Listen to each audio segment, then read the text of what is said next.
नमस्कार, मैं हूं हनुमान गोयल और आप देख रहे हैं प्राट 24। आज हमारे साथ हैं income tax joint commissioner Rajkumar Yadav. Behror क्षेत्र की शान है। जखराना गांव का इनका बचपन गुजरा वहां पे और जमीन से इतने जुड़े हुए हैं कि अब भी समय निकाल के हमेशा बहरोड के लिए सोचते हैं और बहरोड में ही नहीं, बहरोड के आसपास जितने भी गांव हैं अपने प्रयासों से हर मदद पहुंचाने में हमेशा तत्पर रहते हैं। सर, आपने जब इनकम टैक्स में आप आए जी, तो आपने क्या सोचा था कि कभी आप ट्रस्ट के जरिए लोगों की सेवा करेंगे?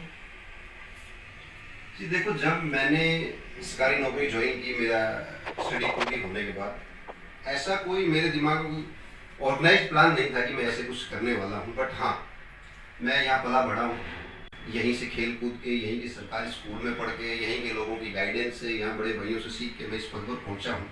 तो ये मेरे दिल में एक सेवा का जज्बा जरूर था कि जिस जगह से मैं निकला हूँ उसको कभी मैं नहीं भूलूंगा, अपनी जड़ों से कभी नहीं हटूंगा। जिस भी क्षमता में, जिस कैपेसिटी में मैं वहाँ के लोगों की, चाहे वो शिक्षा हो, चाहे स्वास्थ्य हो, चाहे पर्यावरण हो, या चाहे और क्षेत्र हो, जितनी मुझसे मदद हो पाएगी उतना मैं हर संभव प्रयास करूँगा। जी सर, ट्रस्ट जिस तरह से कोरोना काल के अंदर हर गांव के अंदर कार्य कर रहा है, सैनिटाइज वितरित कर रहे हैं, गांव के अंदर छिड़काव कर रहे हैं, और आप भी अपने स्तर के ऊपर जिस तरह से आज भी आपने कार्यक्रम किया है, नगर पालिका के कर्मचारियों को उनको मदद पहुंचाई, ट्रस्ट हमेशा तत्पर तो रहता है। लेकिन अब लोग ये कहते हैं कि ये राजनीति के लिए कारण हो रहा है। क्या आप मानते हैं कि ये राजनीति के कारण है या कुछ जन सेवा है? देखो, ये ट्रस्ट मुझे लगता है 2014 में स्टार्ट हुआ था। लगभग 6 से 7 साल पूर्ण होने वाले हैं। पिछले 6 से 7 साल में ऐसा कभी कोई अवसर नहीं आया जिसमें किसी भी तरह का कोई राजनीतिक कार्य हुआ हो या कुछ राजनीति से संबंधित कोई घटना नहीं हुई हो। ये पूर्ण रूप से गैर राजनीतिक संगठन है, इसमें किसी तरह की कहीं कोई राजनीति नहीं है। हाँ, ट्रस्ट से जो भी जुड़े हुए लोग हैं वो अपनी व्यक्तिगत क्षमता में कुछ भी करते हैं या कुछ नहीं करते हैं। उन सब के भी इस देश में वही लोकतांत्रिक अधिकार है जो बाकी लोगों के हैं। वो जो चाहे अपनी व्यक्तिगत क्षमता में कर सकते हैं, कभी भी कर सकते हैं। तो ऐसा नहीं कि भविष्य में किसी तरह का कुछ नहीं होगा या नहीं होने वाला। बट ट्रस्ट पूर्ण रूप से गैर राजनीतिक संस्था है और सारे काम सेवा की भावना से किए जा रहे हैं, शुद्ध रूप से। है कि ट्रस्ट पूर्ण रूप से गैर राजनीतिक संस्था है। ट्रस्ट का किसी भी राजनीतिक गतिविधि से कोई संबंध नहीं होता। लेकिन मैं अपने उत्तर में ये जोड़ना चाहता हूँ कि कोई भी व्यक्ति अगर समाज सेवा करके अगर राजनीति में आना चाहता है तो इसमें गलत क्या चीज है। ये देश पिछले 70 साल से आजाद है। हर 5 साल में चुनाव होते हैं, कोई न कोई व्यक्ति चुनाव लड़ता ही है, उसको सारी जनता वोट देती है, वो व्यक्ति जाता है किसी न किसी पद पे। अगर कोई व्यक्ति समाज सेवा करके लोगों को शिक्षा के क्षेत्र में, स्वास्थ्य के क्षेत्र में बढ़ावा देके, मदद करके, ग्रामीण क्षेत्र को मजबूत करके अगर उसके बाद राजनीति में आता है, मैं ऐसे लोगों का स्वागत करता हूँ। इनफैक्ट समाज को खुद ऐसे लोगों को आगे लाना चाहिए।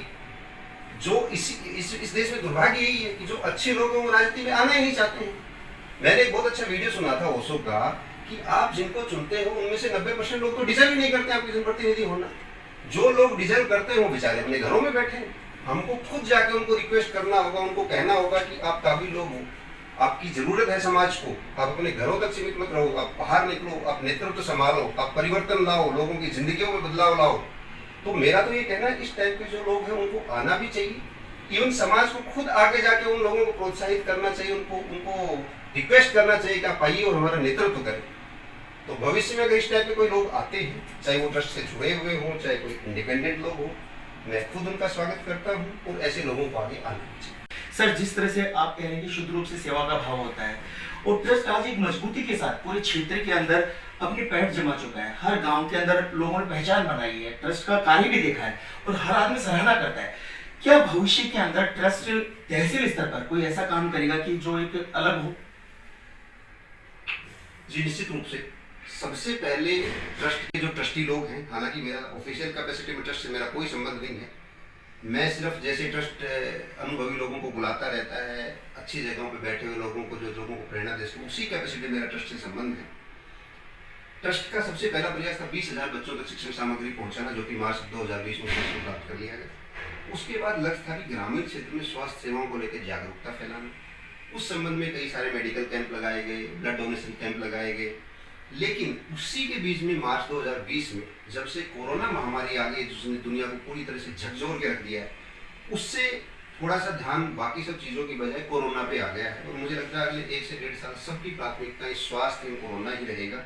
तो निश्चित रूप में हम चाहते हैं कि ग्रामीण क्षेत्र में स्वास्थ्य सेवाओं को मजबूत करना एवं पर्यावरण के क्षेत्र में लोगों को, और ये सिर्फ ट्रस्ट नहीं कर पाएगा, कोई व्यक्ति अकेला नहीं कर पाएगा, सब लोगों को हमें साथ लेके चलना है। तो हम चाहते हैं कि लोगों को, स्थानीय स्तर के लोगों को जोड़े और उनको जागरूक करें ताकि वो लोग भी मिले, ट्रस्ट के सदस्य भी आए, अन्य भामाशाह भी साथ आए और हम स्वास्थ्य और पर्यावरण के क्षेत्र में एक मजबूत ढांचा खड़ा करें। सर, इसके साथ साथ आप पर्यावरण को लेकर भी चिंतित हैं। 5000 पेड़ लगाने का आपने बेड़ा भी उठाया। अभी हमने देखा कि पर्यावरण दिवस के ऊपर मुंबई की महान फिल्म एस्टो ने आपको बधाई भी दी। ट्रस्ट 5000 पेड़ तक ही सीमित रहेगा या क्या वो दायरा बढ़ाएगा? जी, इसमें मेरा सिर्फ ये कहना है कि बात 5000, 10,000, 20,000 और 25,000 की नहीं है।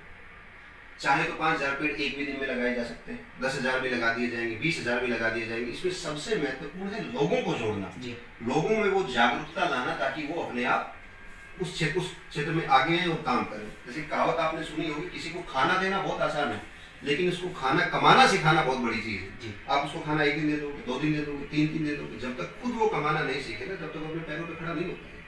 हमारा लक्ष्य 5000 लगाना नहीं, पेड़ हम 10,000 भी लगा देंगे, 15,000 भी लगा देंगे। हमारा लक्ष्य लोगों को इससे जोड़ना ताकि लोग खुद आगे आए और 5,000 नहीं 50,000 हो, कल 5 लाख हो और लोग खुद जिम्मेदारी ले, न केवल लगाएं बल्कि उनका संरक्षण भी करें।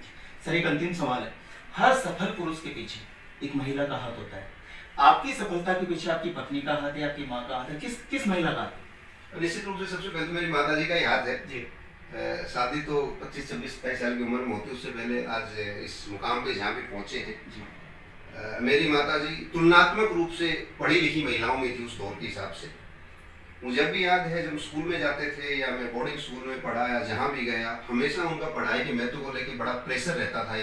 पढ़ना है, लिखना है, ये करना है, वो करना है। तो मैं सबसे पहले शॉर्ट में यही कहना चाहूँगा, मेरी माता जी का बहुत बड़ा योगदान है इसमें। उसके बाद पत्नी का नंबर आता है, जब अपनी शादी हो जाती है 25-26 साल के बाद, तो निश्चित रूप से पत्नी का भी उतना ही महत्वपूर्ण योगदान है जितना माता जी का है। धन्यवाद सर। तो ये थे हमारे साथ ज्वाइंट कमिश्नर राजकुमार यादव। साफ कहा कि उनकी सफलता के पीछे सबसे बड़ा हाथ उनकी माँ का है।